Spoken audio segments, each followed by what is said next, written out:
pautas que acompanham as ações, o trabalho do Tribunal Regional Eleitoral do Ceará, pelo YouTube, pelas redes sociais, nosso portal. Muito obrigado pela honrosa audiência. Sou o jornalista Oceli Lopes, na chefia da Assessoria de Comunicação do TRE. Internautas, nós estamos, como Justiça Eleitoral, estamos vivendo um ano de preparação das eleições gerais. Mas nem só de eleições cuida a Justiça Eleitoral. Um assunto precioso do Poder Judiciário como um todo, não só da Justiça Eleitoral, é ter um ambiente de trabalho saudável, seguro, respeitoso para com todos, principalmente para com as mulheres. Por isso, em outubro de 2020, portanto há quase 6 anos, o CNJ, que é o Conselho Nacional de Justiça, publicou uma norma, a Resolução 351, instituindo, no âmbito do Poder Judiciário, a política de prevenção e enfrentamento do assédio moral, do assédio sexual e da discriminação. Todo ano, durante o mês de maio, lembrando que dia 2 de maio é o Dia Nacional de Combate ao Assédio e à Discriminação no Trabalho. A Justiça, como um todo, seja eleitoral, seja os tribunais superiores, tribunais de justiça dos estados, justiça do trabalho, justiça militar, promovem debates, campanhas de conscientização sobre o tema. Nosso TRE também está promovendo uma campanha de conscientização, de debate, de estudos sobre esse assunto. E para tratar desse tema, aqui no nosso TRE Ceará Entrevista, nós estamos com 2 ilustres convidados, 2 lideranças desse tema. Desembargador eleitoral Wilker Macedo Lima, membro do Pleno do TRE, que abraçou esse desafio como presidente da Comissão de Prevenção e Enfrentamento do Assédio Moral, do Assédio Sexual e da Discriminação em nível de segundo grau, nível de segunda instância. E a juíza Dayana Cláudia Tavares Barros Castro, presidente da Comissão de Prevenção e Enfrentamento do Assédio Moral, Sexual e da Discriminação em nível de primeiro grau, de primeira instância da Justiça Eleitoral.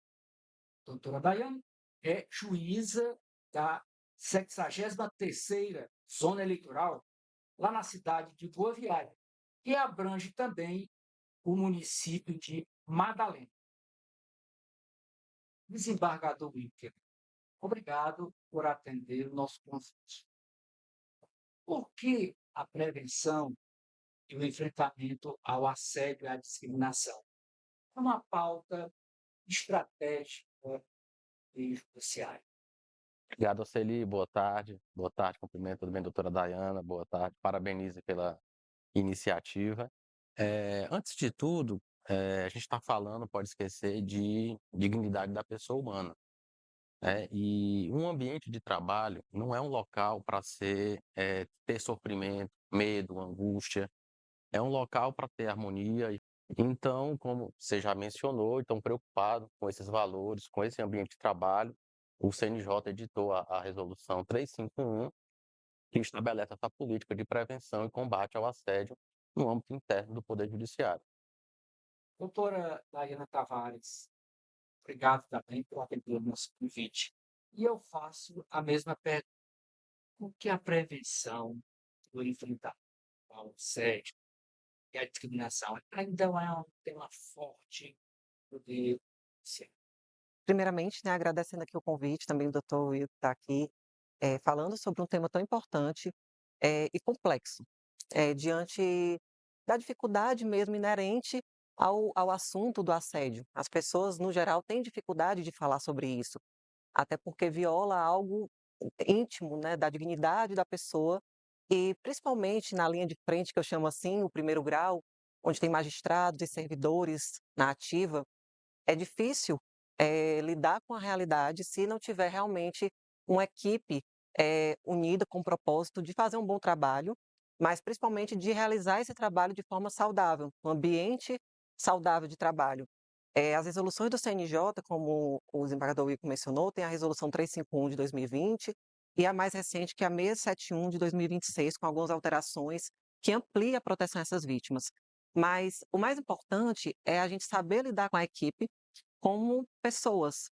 A gente já vem, sobrecarregado de muitas metas, metas tanto internas do tribunal como também do CNJ, e a gente precisa estar dando conta disso, de uma demanda alta e muitas vezes com precariedade de mão de obra, com servidores efetivos.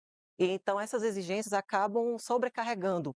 E a gente tem que estar atento, porque são as diversas formas de lidar, mas nem todos conseguem perceber. Então, quando um servidor está, extremamente ansioso, com problemas de ansiedade, com problemas no trabalho, com um relacionamento ruim com a equipe, não conseguindo produzir, nós precisamos já perceber ali alguns sinais, e aí a comissão ela vem com esse objetivo de perceber, né, e enfrentar, como é exatamente o tema da campanha, ampliar o conhecimento e as informações sobre o que é o assédio, para que as pessoas saibam identificar se aquilo é uma prática comum do dia a dia, com metas que nós todos passamos, temos que enfrentar as metas, é normal ao trabalho, mas ter cuidado quando isso ultrapassa esse normal, quando passou do limite, e aí as pessoas poderem confiar no sistema, dentro do tribunal, de que a denúncia é um caminho sigiloso, que não vai ser revitimizado, que vai poder chegar institucionalmente, tanto no primeiro grau, nas comissões, como no segundo grau, e também na ouvidoria, em qualquer canal, e eu até reforço que não é só canais diretos, e-mails, esse tipo de acesso, mas uma pessoa, né, o próprio servidor, se tiver capacitado, entender o que é ali o assédio, ele vai conseguir encaminhar para as autoridades, vai encaminhar dentro do próprio sistema do tribunal institucional e poder sigilosamente acompanhar aquela vítima. É o mais importante. Desembargador Wilke, no âmbito do segundo grau, qual é a primeira providência da comissão, aos presidente, quando ela é acionada? A primeira providência que a gente tem em meta é acolher, né. A gente, se for acionada, geralmente uma pessoa está precisando de alguma instrução, de alguma orientação, então a gente acolhe, procura orientar o servidor, tentar entender aquela situação, porque muitas vezes a procura não é nem sempre para denunciar, mas para ele entender aquela situação, se configura um assédio, que tipo de modalidade é aquilo, se é uma discriminação e às vezes se aconselhar, né. E quando ocorre isso, é feita essa abordagem. A outra abordagem que a gente faz também, tentar manter um diálogo, dialogar e tentar achar uma solução através do diálogo. Muitas vezes, chama, vai no local, chama, conversa, faz roda de diálogo e entende conscientizar aquelas pessoas daquele ambiente sobre, o que foi relatado, o que foi denunciado. Se evidentemente que se não for possível nenhuma dessas formas, a gente passa a tomar outras medidas administrativas e legais que for cabível, né, encaminhamento para a adoção dessas medidas, Isso numa parceria com a comissão de pública. sempre em parceria com a comissão de primeiro grau. Doutora Daiane, no âmbito de primeiro grau da Justiça Eleitoral, sabemos que o TRE tem 109 zonas eleitorais. Como é feito esse trabalho de conscientização?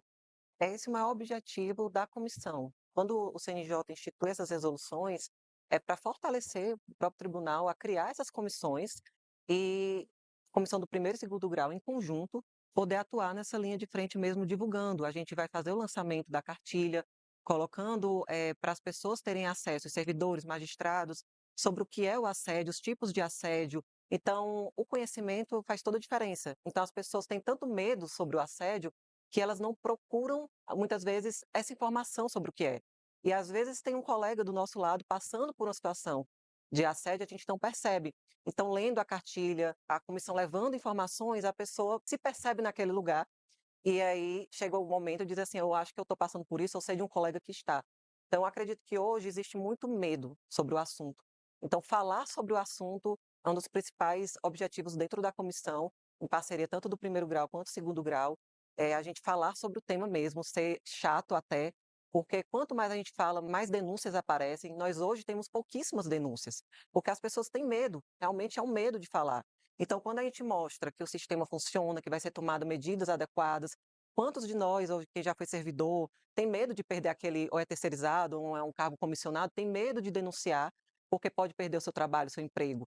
Então, acho que o maior objetivo das comissões, e eu tenho visto isso no primeiro grau, no interior, que é muito grande aqui do estado, é as pessoas se sentirem mais fortalecidos para acreditar que é possível denunciar e não ser prejudicado, que é o mais importante nesse caso, porque as pessoas preferem manter seu emprego, isso é óbvio.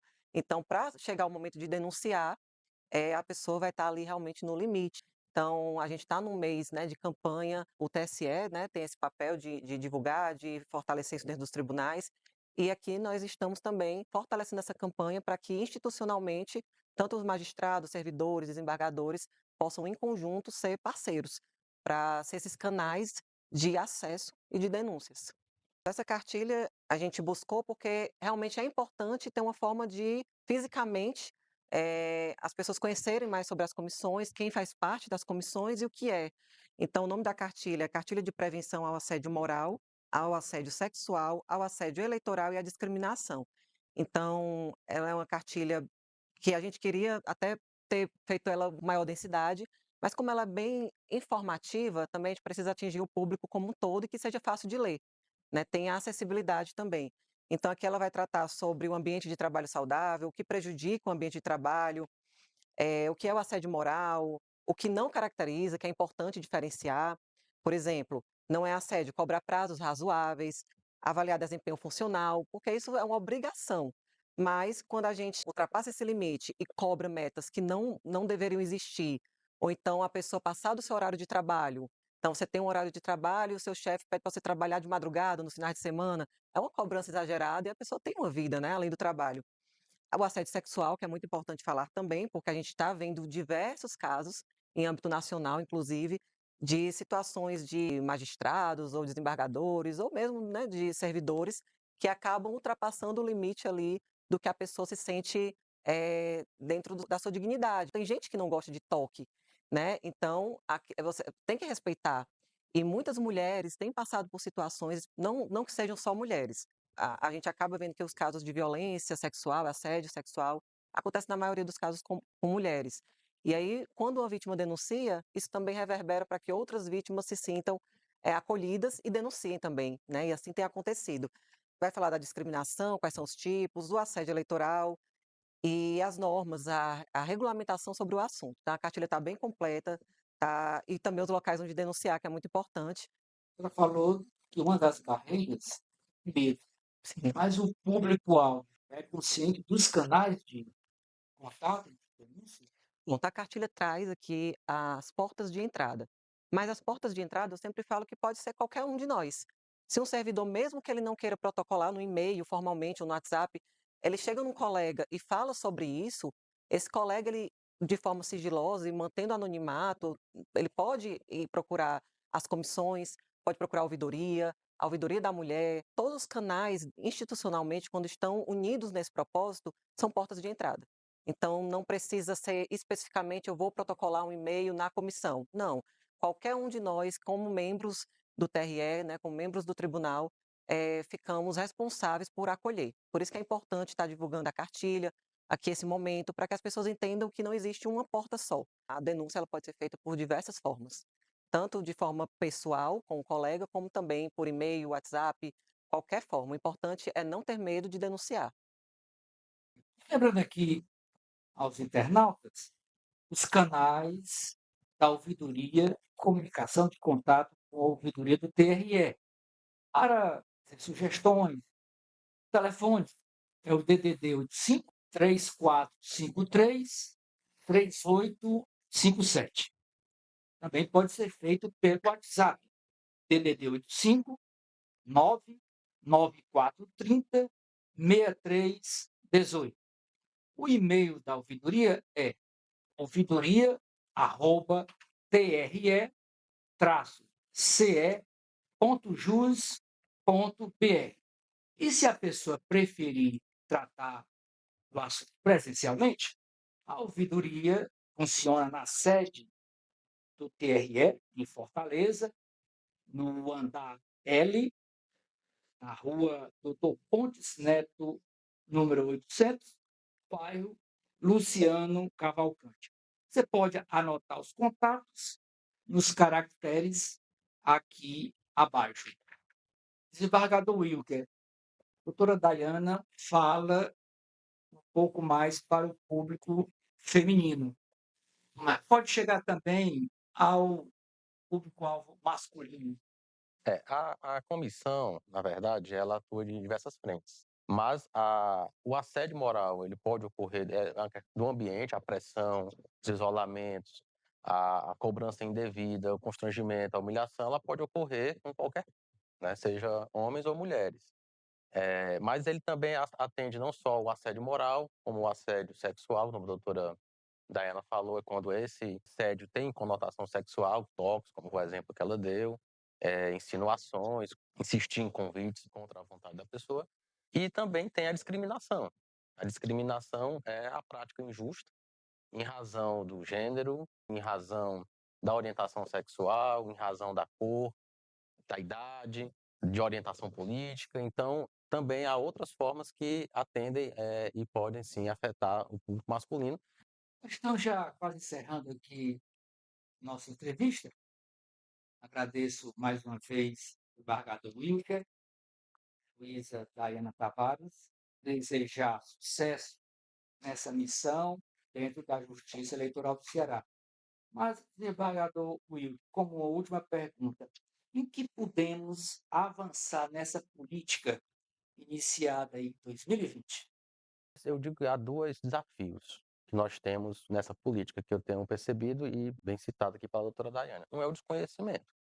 No momento é que a gente passa a exemplificar, a distinguir, a explicar aquelas situações, a nominar aquilo, aqueles constrangimentos, o assédio, a discriminação, e as pessoas passam a ter, os servidores, a ter consciência que aquela prática é uma irregularidade, causa sofrimento, causa dor, causa angústia, eu acho que já é um avanço. No momento em que se tem um conhecimento, é possível reagir e é possível que as pessoas se identifiquem ao se ver naquela situação. O outro ponto que eu acho que é importante há uma naturalização dessas práticas. Quando eu mostro isso, a gente faz as campanhas, visita, faz os materiais, a cartilha, esse podcast, por exemplo, aí você começa a enfrentar e vai desnaturalizando aquilo e que historicamente foi naturalizado, foi tido como normal, né? E vai mostrar que aquilo não é normal, porque aquilo causa sofrimento, causa dor, angústia, depressão, ansiedade em si. Compromete o ambiente de trabalho e compromete a prestação dos serviços. Então, eu diria que há esses dois pontos para avançarmos, né? No conhecimento e na não naturalização desse tipo de prática. Doutora Dayana, quais são os próximos desafios? Já estava aqui realmente pensando que a gente está em um ano eleitoral. Então, uma das práticas que a gente fala aqui na cartilha também é sobre o assédio eleitoral. Então, é importante ter consciência do que se trata, né? A gente traz aqui diversos pontos para exemplificar, como votar em um determinado candidato, obrigar a pessoa a votar ou ter um posicionamento político, participar de atos políticos. Então, são formas de coagir ali o servidor ou o magistrado eh, que não condiz com o trabalho que é exercido. Então, ninguém tem o direito de influenciar politicamente a outra pessoa, por mais que seja o seu ambiente ali de trabalho e você esteja como chefe. Então, cada um tem sua ideologia, o importante é manter realmente a imparcialidade que o Poder Judiciário impõe, que sejamos o máximo imparcial, até porque estaremos ali no momento de julgar aquelas pessoas, né, que estão num momento eleitoral que já é tão difícil por conta das ideologias políticas mesmo. Então, a gente tem que respeitar. E esse respeito já vem de dentro do próprio trabalho, nas zonas eleitorais como um todo, que a gente vivencia diariamente. Então, como outro exemplo, como o desembargador Wilk falou, há o constrangimento, a humilhação. Então, é preciso integrar, fortalecer os vínculos para que a gente consiga ir para o trabalho bem, né? Eu sempre falo também muito com meus servidores, com minha equipe, que a gente tem muita meta para fazer. A gente, às vezes, está assim, no limite, exausto, todo mundo cansado. mas a gente tem uma equipe que se acolhe. Então, se um colega está passando por uma dificuldade, todos se unem para ver, ajudar, fazer o possível para melhorar aquele local. Então, são pequenas coisas, né? Perguntar como o colega está, sentir que a pessoa não está bem naquele dia, saber o que está acontecendo, procurar entender mesmo. A gente está, às vezes, tão focados em nós mesmos, né, na nossa produtividade, no que a gente tem que cumprir no dia corrido que nós temos, que a gente esquece do colega e muitas vezes aquele colega está no limite. Então, acho que esse momento, esse mês de maio, ele é muito simbólico para mim, porque além da campanha da prevenção ao enfrentamento ao assédio, também é um mês contra a violência sexual, contra crianças e adolescentes, é um mês muito forte. Então, a gente tem várias pautas e isso é bom, porque quando a gente tem essas pautas que fortalecem institucionalmente as discussões, as denúncias elas aumentam muito, e eu já fui até questionada sobre isso: "Ah, mas as denúncias estão aumentando, os casos estão aumentando". Não, os casos sempre aconteceram, mas quando se fala sobre o assunto, as pessoas se sentem legitimadas, fortalecidas para denunciar. Então é importante que a gente receba mesmo essas denúncias, porque senão o que vai acontecer é o que vem nesses relatórios anuais, de tudo que a gente lê, de subnotificações. O que a gente não quer, porque um tribunal forte é um tribunal que vai acolher seus servidores. A coisa tem que sair do papel. Tem que sair. Não adianta a gente colocar cartilhas e falar, falar, e na prática a gente ser um daqueles que vai dizer: "Não, tá tudo bem, a meta é essa, vai ter que cumprir", e a gente maltratar ali um servidor que tem uma família, que quer um lazer e que está ali porque precisa estar ali e porque quer gostar de estar ali. A gente ama o que faz, mas se a gente não tiver um apoio institucional, um apoio da equipe, o nosso trabalho vai começar a virar um peso. E é isso que a gente tenta evitar. Muito bem.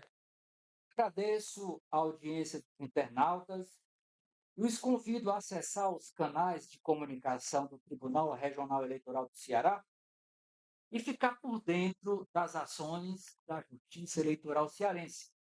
O nosso YouTube, TRE Ceará, nosso Instagram, TRE.Ceará, nosso portal www.tre-ce.jus.br. Muito obrigado a todos e a todas pela audiência. Até o próximo TRE Ceará Entrevista.